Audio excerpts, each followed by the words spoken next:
This evening, I don't have anything remarkable to say. I have no great, fantastic quotes or poems to bring you. But I do have one thing to bring you. We just passed Thanksgiving, and we all had a great time visiting with family or friends, or nobody if that's what we wanted to do. But I challenge you all to think and be thankful for some of the things that we have, that God has blessed us with. We have, first, our freedom. We're free to go as we want, to do as we want, to worship as we want, or as we don't want. We have all of our family, all of our things that we think that we can't live without. And we need to be thankful for those things. And we need to be thankful for some of the things that we don't get, that we really, I just have to have. But sometimes it doesn't work out that way, and sometimes that works out for the best. So tonight, I challenge you, just take measure of yourself and your surroundings, and just think how blessed you are, and thank the good Lord for it. And please bow and pray with me. Dear Father, as I said, we thank you for all of the things that you have given us. And somehow we thank you for the things that you've denied us. We thank you for the company that we have, that we can keep. We thank you for all of the things you give us, our freedom, our country, and those around us who love us. And we thank you for being able to come to meetings like this, because this is what we believe. And we just ask that you would go with us tonight through this meeting and bless each and every one who is here and guide our speakers tonight. We ask these things in your holy name. Amen. Amen.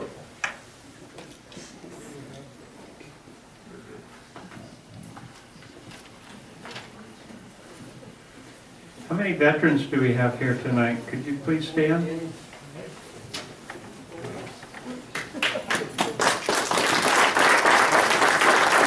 Thank you.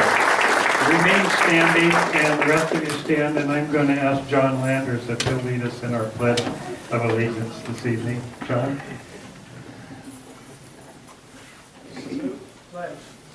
I pledge allegiance to the flag of the United States of America and to the republic for which it stands, one nation under God, indivisible, with liberty and justice for all.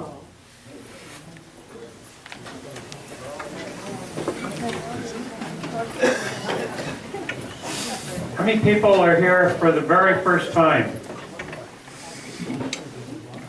Oh, from the Chico Tea Party. Thank you.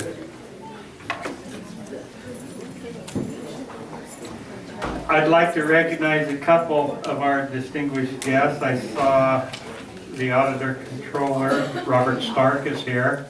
Robert? Oh, in the back. Thank you. And we have Stan Cleveland, Supervisor, District 2, Sutter County. Stan?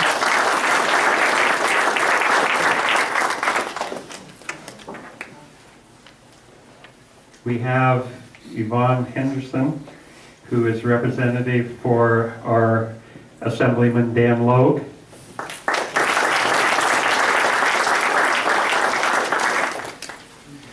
And we also have Patricia Miller, who's the president of the Taxpayers Association.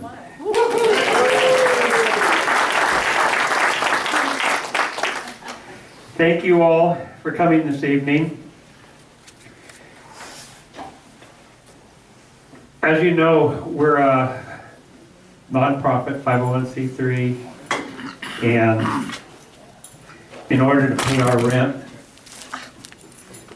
and our expenses, our insurance and so forth, we rely on your generous contributions. And so while I'm making a couple of these announcements here, if you don't mind, we're going to pass the plate, Mike. The meeting's coming up tomorrow night at 5 p.m., right, Stan? 5 p.m. There's a Sutter County, a joint Supervisor and Planning Commission joint study session at 5 p.m. and it's not at the regular place. It's going to be over at the Health Department Auditorium on Veterans Memorial Circle. The Yuba County Board of Supervisors meeting has been canceled because of the holidays.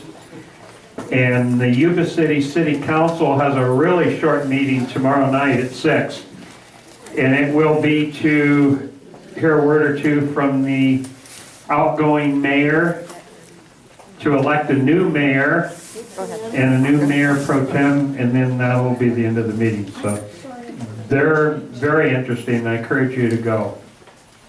That's at the Yuba City City Council at 6 p.m. tomorrow.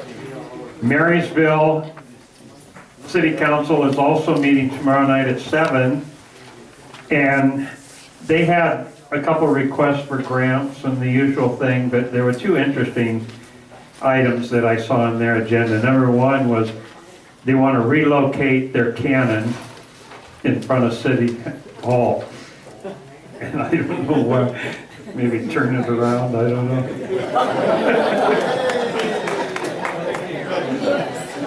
And the second item is that they're going to designate a street arch. They have the big arches over in, the metal green ones over in Marysville.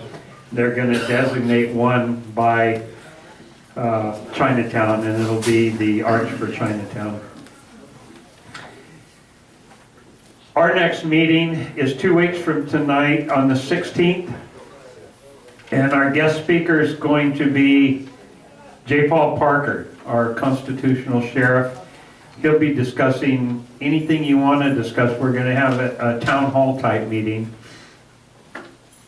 But mostly he'll be talking about the 6 new anti-gun, anti-hunting laws signed by our governor and a couple other things that are going on in the community. The meeting after that will be the first Monday in January of next year. That'll be January 6th, and Assemblywoman Shannon Grove has requested that she come speak to us.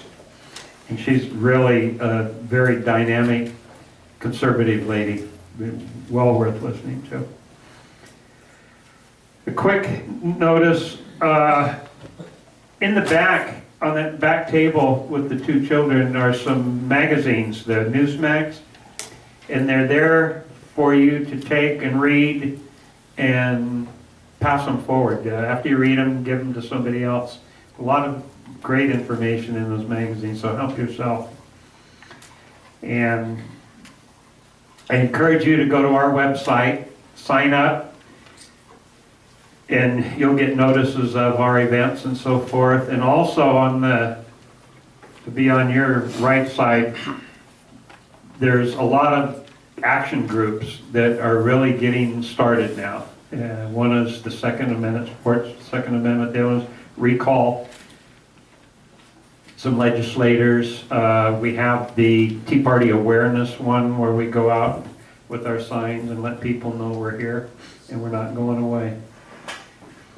And finally, go to Facebook and look up Sutter Butte's Tea Party and like us, please. At this time, Yvonne Henderson from Dan Loke's staff had a word to say or two. Yvonne?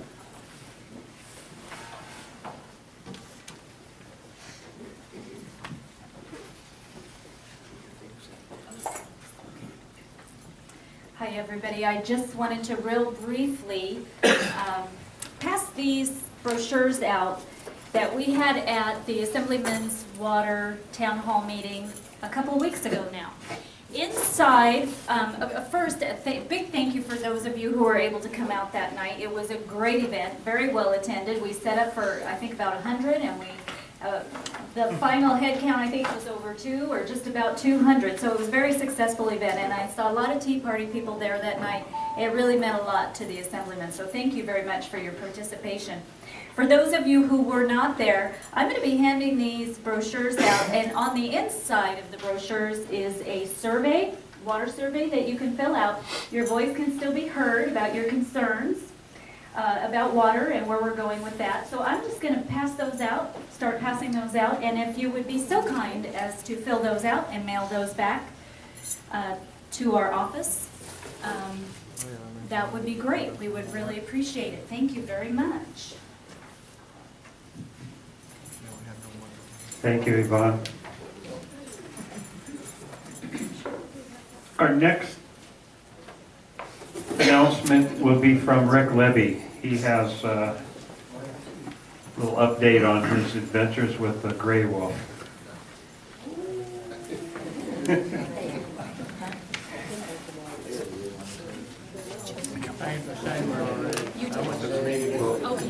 I didn't expect to have a microphone here tonight, but if you remember, we had Debbie Bacigalupi come up and talk about Agenda 21 several months ago, 4 or 5 months ago.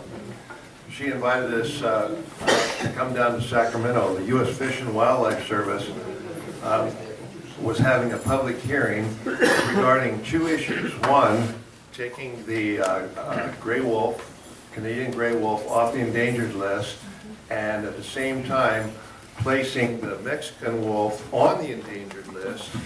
And that was one issue. The second issue was leaving the gray wolf on the endangered list. What was interesting about this, it was a very well organized, very well attended meeting by those who wish to preserve the wolf on the endangered list. And we saw people from Seattle that flew down, from Denver, from Los Angeles. The Bay Area, of course, was well represented.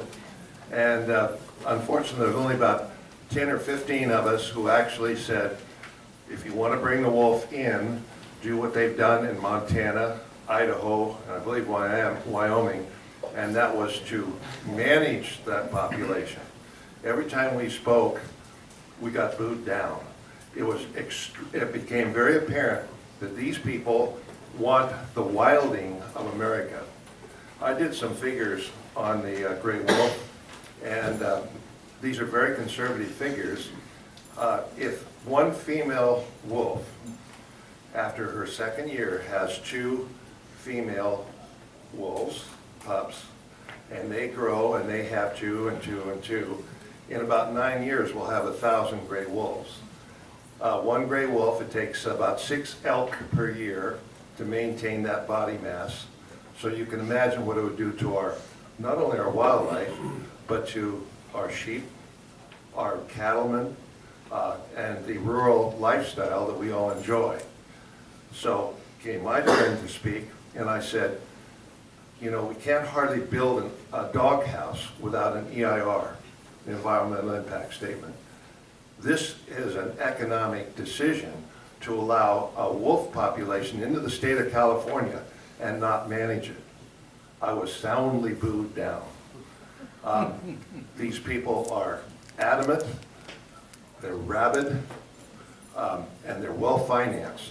And this really fits into Debbie's Agenda 21, which is to bring the people out from the public lands and the large private holdings and stack and pack this population. And they're doing it, I just heard yesterday an ad in the paper talking about the grizzly bear. The grizzly bear, we used to have a population of 50,000. It's time to bring that population back.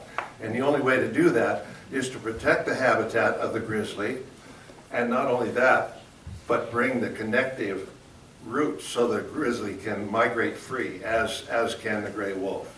You see what's happening? A sheep farmer, a sheep rancher is not, could not function, it wouldn't be an economic business if he had to fend himself from 1,000 gray wolves or grizzly bears.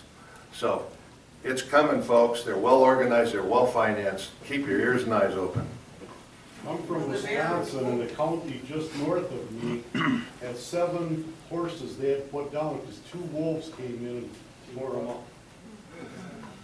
They don't want to hear this. This is bad. I've seen it. The answer to that is the farmer wasn't taking proper care of his horses. And that cattleman out there with his 1,000 head is not taking proper care of his cattle or his sheep.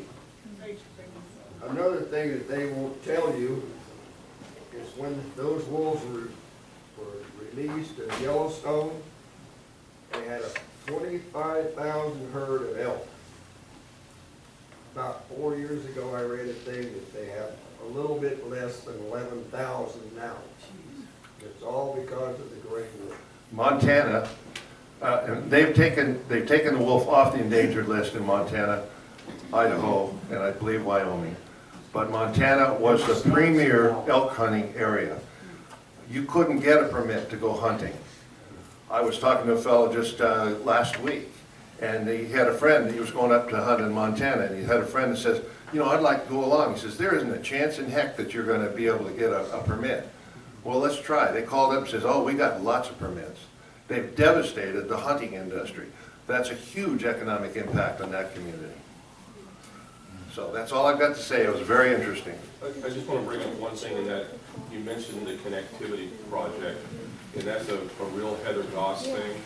So if you go to her website or go to our website, you can see the actual picture of the state of California in which the Department of Fish and Wildlife Service has basically eliminated about 70% of California's land mass available for human beings. And it's all just for wild animals now, and connection between one habitat to another. So basically it just pushes everybody off the land and into the city centers, which is by design. Now tomorrow, this is what I tell my radio audience, tomorrow people from the Department of Fish and Game will get up, put their clothes on, go down to Sacramento and actively work on this plan. I mean, it's a lot of people that are doing this. And as you said, these people are ravenous about this, absolutely ravenous. Thank you, Paul, and thank you, Rick.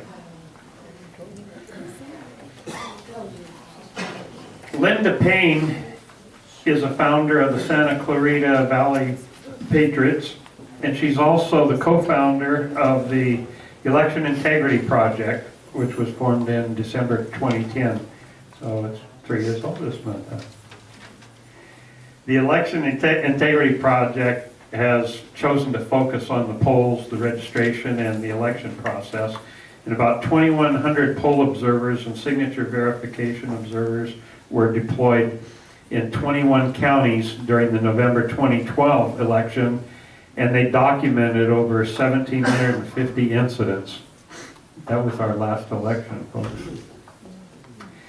At this time, let's welcome the Election Integrity Project co-founder, Linda Paine. Give her a hand.